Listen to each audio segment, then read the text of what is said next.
Op is falsely accused by a female coworker for sexual harassment and loses his job. Gets video evidence proving otherwise and makes them pay after being told there's nothing they can do. Posted by you/legaltosu. I held a management position at a company. I asked a non-management employee of the opposite gender to step into another room to discuss her performance away from other employees. She was going through a divorce and had made a few mistakes, and while I didn't want to embarrass her, I did want to make sure the mistakes were addressed. She acknowledged it and thanked me. An hour later, I was escorted from my office by security and was informed by my boss that a sexual harassment complaint had been made and that proper protocol was to suspend me. I asked what the accusation was and was told, "We need to investigate. I can't disclose that." He assured me that it shouldn't take long and that if I wasn't guilty of anything, I'd be paid for the time out. I again asked what the accusation was and was told that since there was an ongoing investigation, I was not permitted to know, but if they had questions, I would be contacted. I wasn't happy, but knowing that I hadn't done anything wrong, I left the building. Later that night, I received a notification on my phone that my email password was incorrect. After 2 days, I called my boss asking for an update and was told he was not available but that I would hear something soon. I began calling daily and received the same response. Finally, I received a letter in the mail informing me that I was terminated for exposing myself and requesting sexual favors from an employee. The employee listed was the young lady I had pulled into the side room. I immediately called my boss and was told, he is unavailable and said to say the matter is closed. My buddy, the IT guy, messaged me on Facebook asking what happened, as he'd been told to deactivate my accounts. When I told him the whole story, he replied, "You took her into the X room. Dude, there's a security camera in there. We keep Y in there, so we always have the camera on."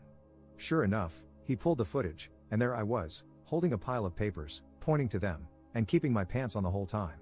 I left a message for my boss stating that the alleged incident occurred in a room with surveillance and that I would be contacting an attorney and subpoenaing the video record.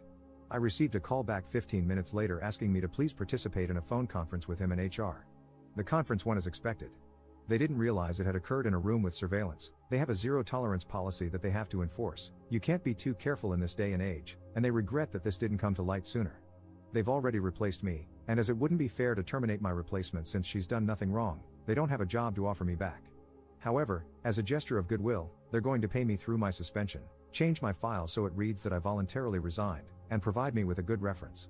I replied that this wasn't acceptable. They made a false accusation against me, withheld vital information that I could have easily refuted, refused to take my calls, and completely failed in their own investigation by not checking video footage that would have immediately exonerated me. They asked what I thought would be fair. I told them they could immediately terminate the employee who made the accusation and either give me my job back or pay me 1 year's salary in addition to what was offered. My boss said that he could not discuss another employee with me and that neither of those options was feasible. The only options I had were what he had already offered. I replied that the options I gave were the only way I wouldn't sue the company along with the employee. My boss replied that I signed an agreement when I was first hired stating that I would take all disputes through arbitration and that I waived my right to sue the company. I do not remember signing the agreement, and I have not seen it, but it apparently says that I will take all disputes to arbitration, I will bear the costs of arbitration, and that I will accept the decision in arbitration. He stated that I will not fare any better in arbitration than what he's already offered and that I'll be out the money to cover the arbitration. I feel like I'm being bullied here and don't think he would have scheduled a phone conference with such immediacy if he didn't think the company was vulnerable to a lawsuit. I'm waiting on a call back from a few employment attorneys. Do I have a case? Am I wrong to feel that this is unacceptable? Relevant comments.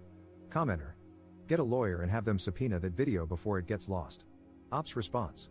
I have the whole conference on tape. My boss admitted that the tape proves the accusation was unfounded and that, had they seen it earlier, they could have offered me my job back.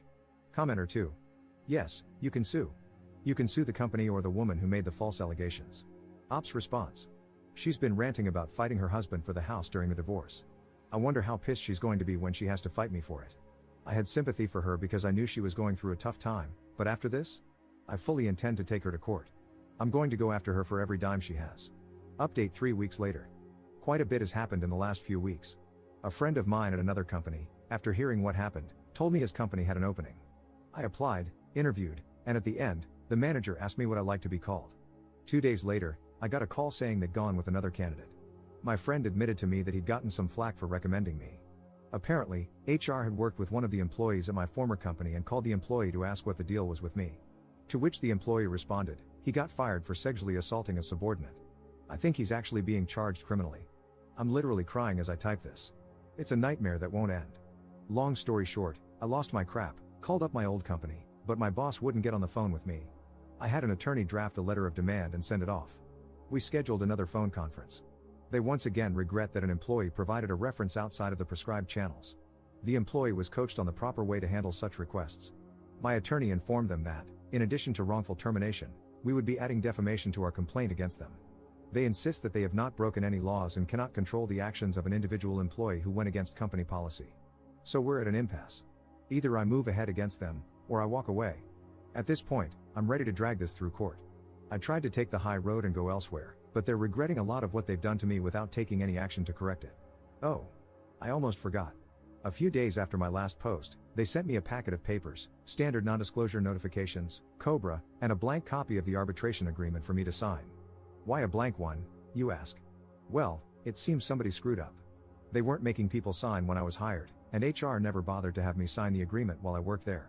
Of course, I have signed nothing they sent me, including that agreement.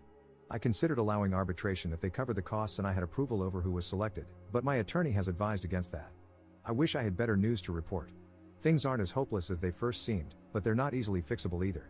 As for the employee who made the accusation, I know you're eager to hear, but at this point, I can't comment on what's happening there.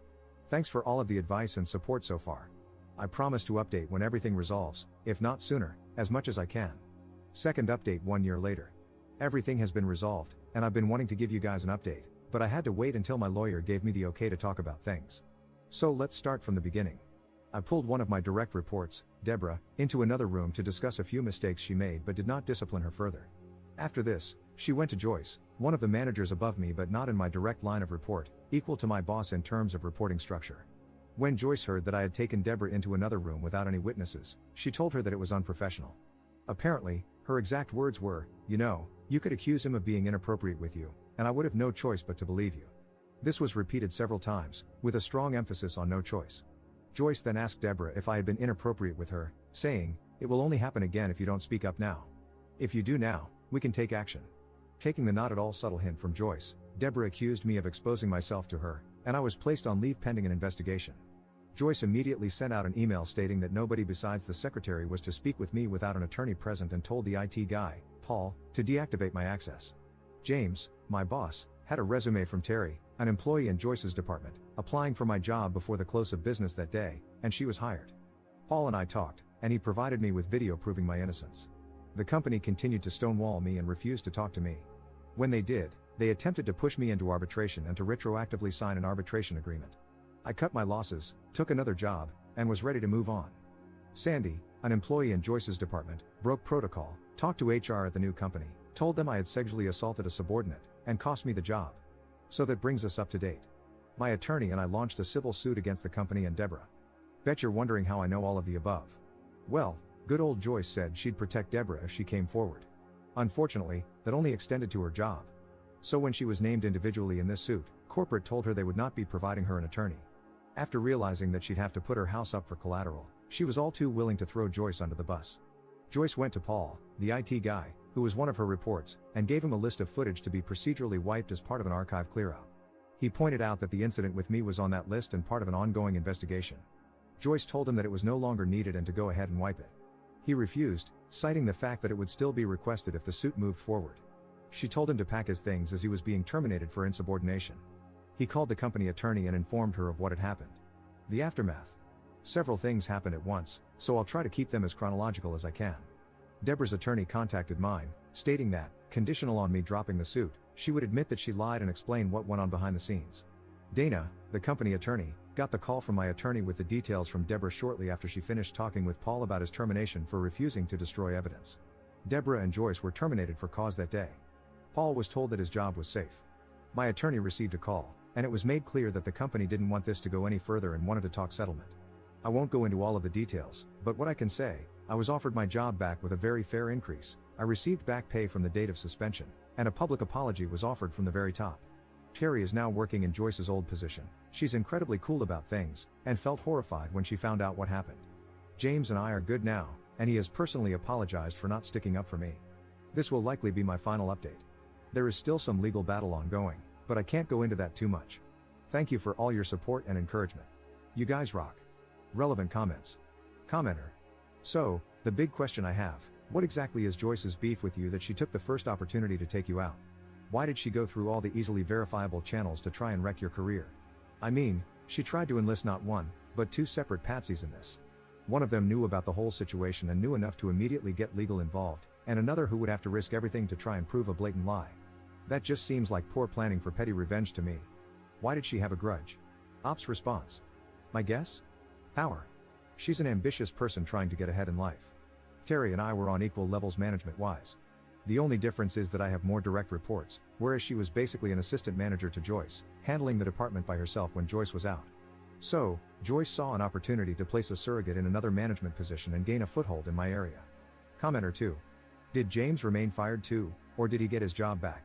Ops response. James was never fired. He did express his uneasiness to his superiors but was told that Joyce had handled the investigation properly and that he was not to speak with me without Dana present. I understand why he did what he did, and while things will never be the same between us, I can work with him without any animosity. Commenter 3. Please tell me that Sandy was fired for cause as well. Ops response. Sandy kept her job. I don't have any bitterness toward her, and I don't know that I would have done differently if a friend had called me, other than that I probably wouldn't have spread an unfounded rumor. Commenter 4. I imagine poor Dana getting 3 phone calls in a row. 1. An employee saying, so, it turns out I made up a sexual harassment claim that got that guy fired because my boss wanted to put her flunky in his job. LOL, whoops. 2. An employee saying, hey, so, someone who is being sued by a former employee just fired me because I wouldn't erase evidence. What do I do? 3. A call from ops lawyer saying, hey Dana, you got your checkbook handy? Poor Dana. Someone buy her a pint of whiskey. Ops response. I don't know this officially, but it's gotten back to me from a few people that after my attorney called, Dana walked into our CEO's office and said, you need to either settle or get outside counsel because there is not a chance in hell I'm walking into a courtroom to defend this effing nightmare. Additional info from Op regarding his future at this company. Believe me, I'm not planning on staying here. However, without giving too much away, this is a very tight-knit industry. People talk, and I was pretty much scorched earth. By clearing my name, being welcomed back, and putting in some time, I'm making sure I have all my ducks in a row before I get the hell out of here.